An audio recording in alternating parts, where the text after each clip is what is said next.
Tai Chi Thinking, Continuation 4. Xiefeng. April 10, 2006. One yin, one yang, that is the Tao. All things carry yin and embrace yang. Through the interplay of these energies, they achieve harmony. In the Yellow Emperor's Classic of Medicine, the Yellow Emperor states, Yin and Yang are the Tao of heaven and earth, the guiding principles of all things, the parents of transformation, the roots of life and death, and the dwelling of divine wisdom. An excess of yin leads to yang disorders, and an excess of yang leads to yin disorders. Yang disorders are treated by addressing yin, and yin disorders are treated by addressing yang. The insights of Laozi and the Yellow Emperor offer the best interpretation of yin and yang. While neither explicitly elevated these concepts to the level of Tai Chi, their theories are grounded in Tai Chi thinking.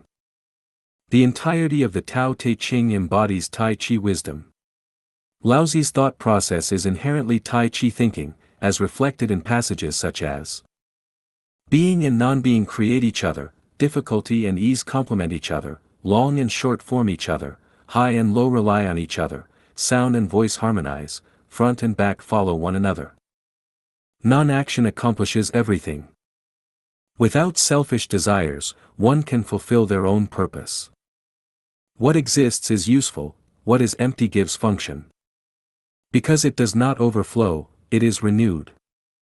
What is bent will be made whole, what is crooked will be straightened, what is hollow will be filled, what is worn out will be renewed, what is diminished will be gained, what is excessive will lead to confusion. All of these are manifestations of Tai Chi thinking. Tai Chi in traditional Chinese medicine.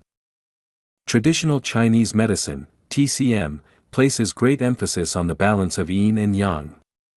The 8 principle syndrome differentiation is essentially a differentiation of yin and yang. Conditions such as external, heat, and excess are yang syndromes, while internal, cold, and deficiency are yin syndromes.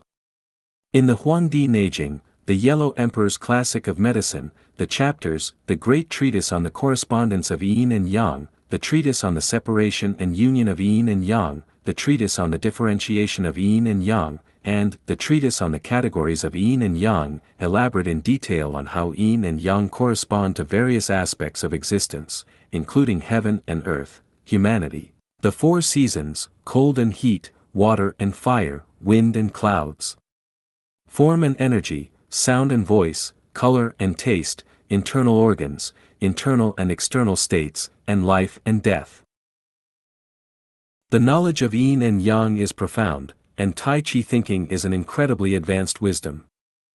The purpose of learning is mastery, and the purpose of mastery is application.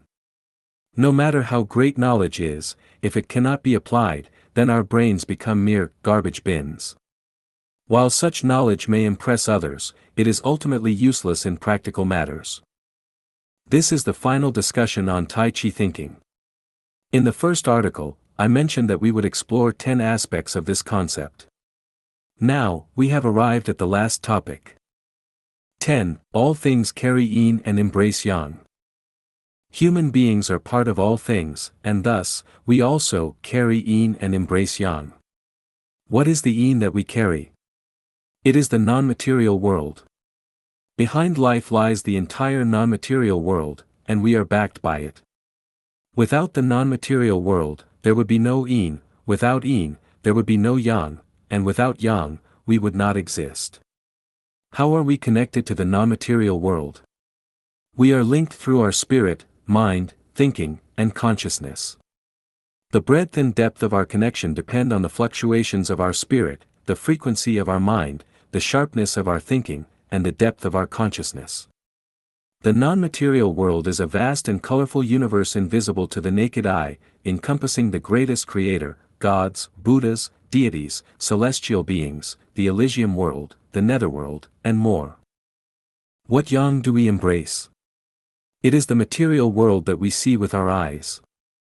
The celestial bodies in motion, including the sun, moon, and earth, the rivers, mountains, winds, clouds, rain, snow, the flowers, grasses, trees, the birds, insects, livestock, and beasts, all of these are yang. By embracing yang and being backed by yin, we complete our lives. An excess of yin leads to yang disorders, and an excess of yang leads to yin disorders. I wrote an article in Wisdom chapter discussing the importance of balancing pragmatism and idealism. Pragmatism is the pursuit of yang, while idealism is the pursuit of yin. One must engage in both. If one focuses solely on idealism, they develop yang disorders. If one focuses solely on pragmatism, they develop yin disorders. This means we must build our spiritual and mental well-being while also ensuring our physical and material well-being. If one abandons material life in favor of immersion in ethereal cultivation, they develop a yang disorder and struggle to function in the material world. Conversely, if one forsakes spiritual and mental refinement in pursuit of material wealth, they also become unbalanced. Only by following the middle way, carrying yin while embracing yang, can we maintain a healthy life aligned with the will of the greatest creator.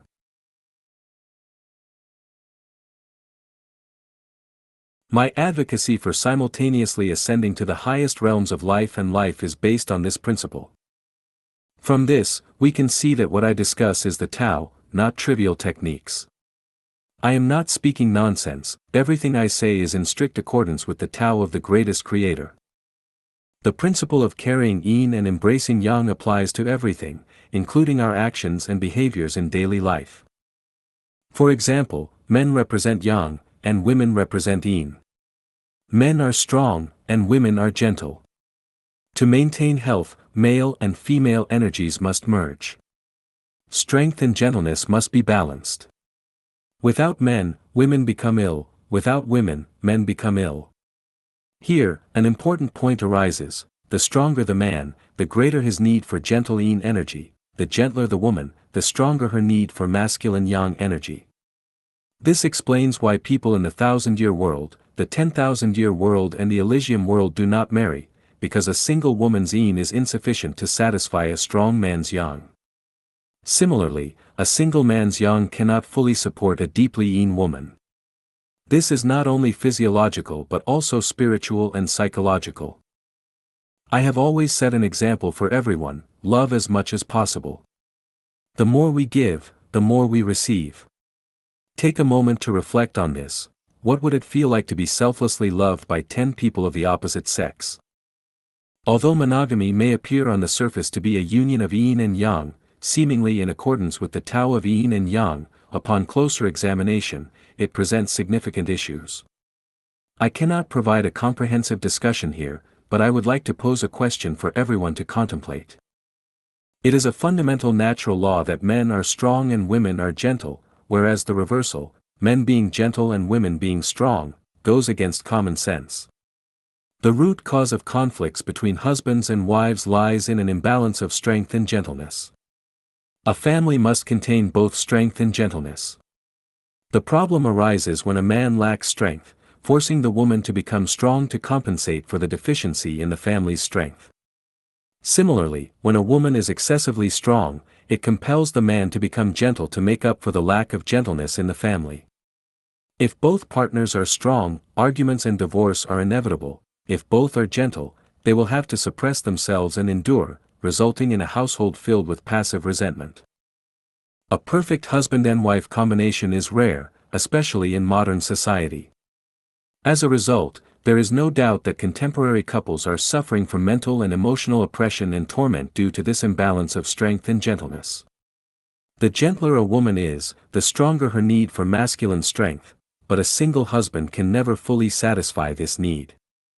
It is important to note that this is not merely a physical need but, more importantly, a spiritual and psychological one. If her husband lacks strength, the wife will experience even deeper suppression. Conversely, a strong husband requires an immense degree of feminine gentleness to maintain balance in both his physical and psychological expenditures. If his wife lacks gentleness, he will inevitably endure immense frustration and helplessness. This imbalance of yin and yang restricts both men and women from fully expressing their natural personalities. It not only leads to a lifetime of suffering but also results in a life of mediocrity.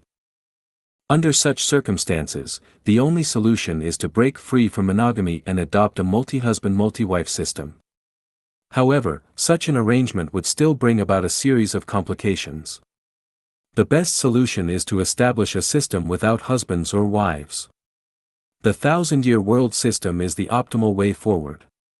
The paradise I have long advocated is intended to establish relationships among Chanyuan celestials based on the 1,000-year world system.